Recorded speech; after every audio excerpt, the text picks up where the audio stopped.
Père et du Fils et du Saint-Esprit, ainsi soit-il. Mes chers frères et sœurs, neveux, nièces, mes chers amis, continuons nos réflexions, notre étude au sujet du saint baptême. Au sujet du saint baptême, et ça vaut la peine pour que l'enfant, le baptême nous fait enfant de Dieu. Nous avons donc dit que les effets, aujourd'hui nous parlons un peu des effets du baptême. Le baptême a les mêmes effets que l'eau, il purifie des souillures de tous les péchés, il éteint pour nous les flammes de l'enfer et du purgatoire. Si on meurt baptisé sans péché, on va au ciel.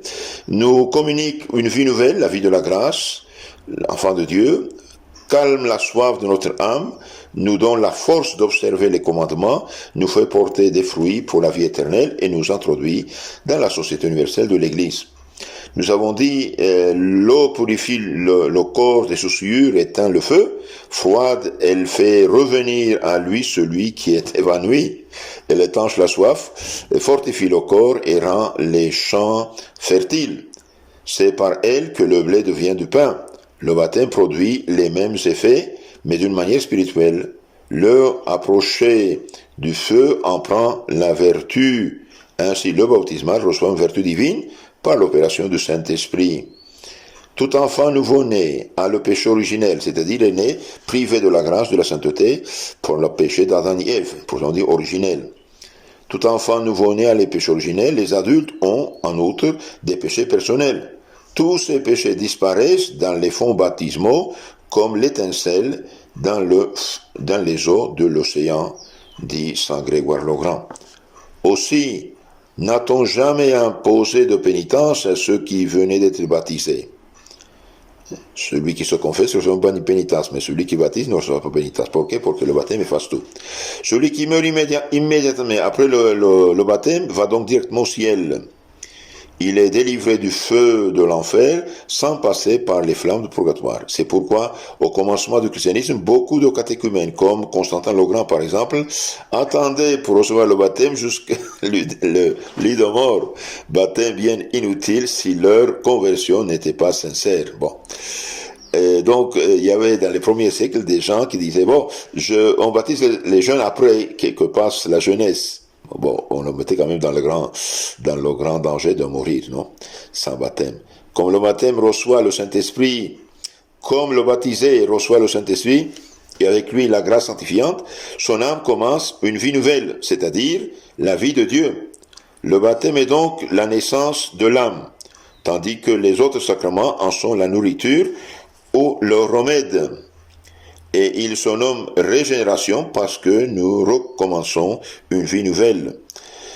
Tandis que l'homme est lavé extérieurement, il est renouvelé intérieurement, il devient une nouvelle créature. De pécheur, il devient juste. Le déluge a fait mourir tous les êtres vivants. Le baptême donne la vie à ceux qui étaient morts spirituellement parlant. Par l'arrivée de l'Esprit Saint en lui, le baptisé acquiert la véritable paix de l'âme. De même que nous nous sentons heureux après une bonne confession, ainsi les premiers chrétiens se sentaient heureux après le baptême. On peut donc dire, en toute vérité, le baptême étanche la soif de notre âme. En effet, péché et félicité ne peuvent pas coexister. Le Saint-Esprit qui descend sur le baptisé éclaire son intelligence et fortifie sa volonté. Lorsque Saül, le persécuteur des chrétiens, fut baptisé, il tomba de ses yeux comme des écailles. Et Actes des Apôtres 9, 18. C'était un signe que son aveuglement spirituel disparaissait. Et cette merveille se passe dans l'âme de tout baptisé. Le baptême donne aussi la force de résister aux tentations du démon. Il reste bien après le baptême la triple concupiscence et par conséquent les tentations, tels les Israélites qui malgré les délivrances de la servitude d'Égypte, par le passage de la mer Rouge, n'en furent pas moins exposés pendant leur séjour dans le désert aux attaques de leurs ennemis. Le serpent, dit-on, perd sa force dans l'eau et le démon perd sa puissance par le baptême, dit saint Cyprien. La volonté du baptisé étant fortifiée par l'Esprit Saint, elle est plus apte à pratiquer les bonnes œuvres. La terre desséchée ne produirait aucun fruit si elle n'était arrosée, et nous, Comme bois sec, nous ne porterons jamais de fruits sans la pluie salutaire qui vient d'en haut, c'est-à-dire sans vivre dans la grâce de Dieu. Donc, après le baptême, si on a péché, eh bien, on perd la présence du Saint-Esprit, on perd l'ordre au ciel, on perd cette lumière qui éclaire notre intelligence et cette force qui fortifie notre volonté.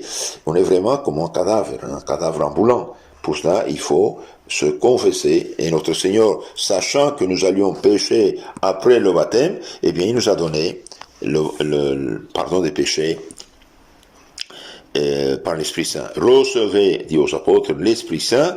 Ceux à qui vous aurez pardonné les péchés le seront pardonnés, ceux à qui vous les retiendrez seront retenus. Donc quand on se confesse, et vraiment on reçoit encore une fois tout ce qu'on avait perdu par le péché.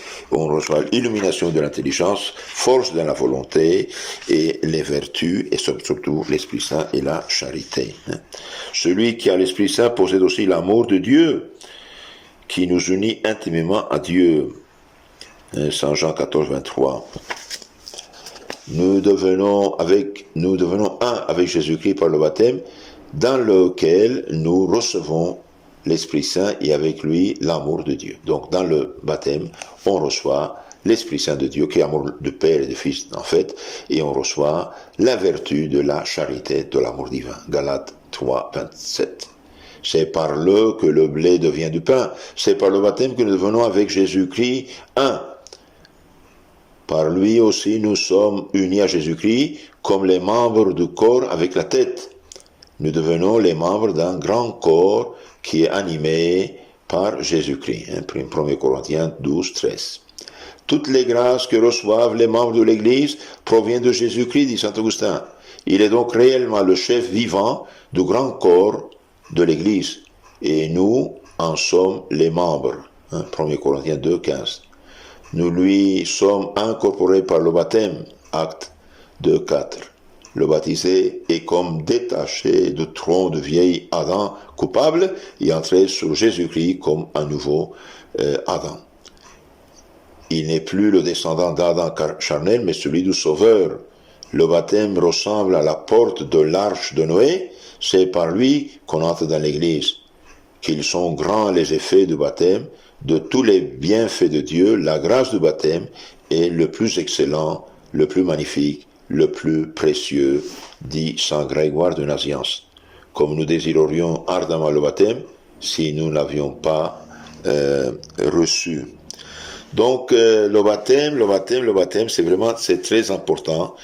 C'est de baptiser les enfants le plus tôt possible, et c'est très important de vivre en grâce et en sainteté pour ne pas nous perdre, parce que celui qui vit dans le péché mortel, eh bien, il perd la grâce, il perd la charité, il perd l'Esprit Saint, il n'est plus enfant de Dieu, il renonce au ciel d'une certaine manière, n'est-ce pas?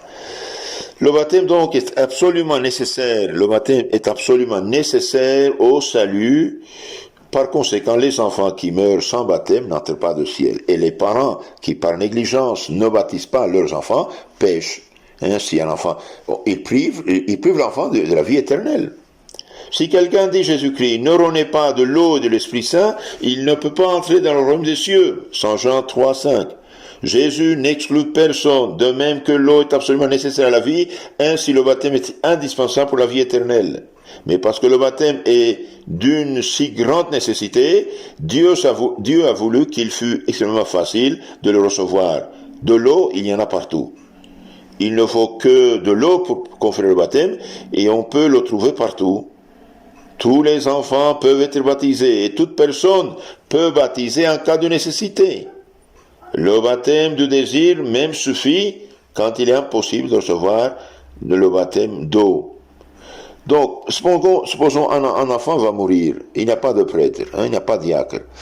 Eh bien, il va mourir, dans 10 minutes il meurt. Eh bien, son père, sa mère, la personne qui s'est baptisée, eh bien, prend un peu de l'eau, un verre d'eau, et le verse 3 fois sur sa tête, sur son front, ça doit toucher la peau, en disant Pierre, Paul ou Marie, je te baptise au nom du Père, en versant un peu de l'eau, et du Fils, en versant un peu de l'eau, et du Saint-Esprit, en versant un peu d'eau.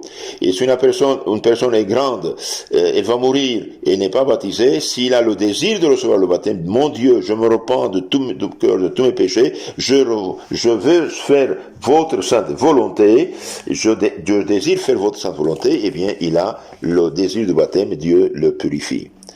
Mais les enfants qui meurent sans baptême ne peuvent pas jouir du bon éternel parce qu'ils n'ont pas encore la conscience et donc ils ne peuvent pas faire cet acte du désir. Tout enfant à la naissance apporte avec lui le péché originel et lui manque donc la grâce sanctifiante sans laquelle personne ne peut entrer au ciel. Les petits enfants qui meurent avant le baptême ne parviennent donc pas à la gloire céleste, mais le juge divin ne les condamne pas non plus à l'enfer parce qu'ils n'ont commis aucun péché personnel. Où est-ce qu'ils vont? Eh bien, ils vont au lieu qu'on appelle le limbe des enfants sans baptême. Ils jouissent d'un certain bonheur naturel, sans douleur corporelle et sans tristesse spirituelle. Ils sont donc heureux comme les hommes qui vivent heureux sur la terre, mais leur bonheur est à celui des bienheureux du ciel, ce qui est la pâle lumière d'une lampe et à l'éclat du soleil.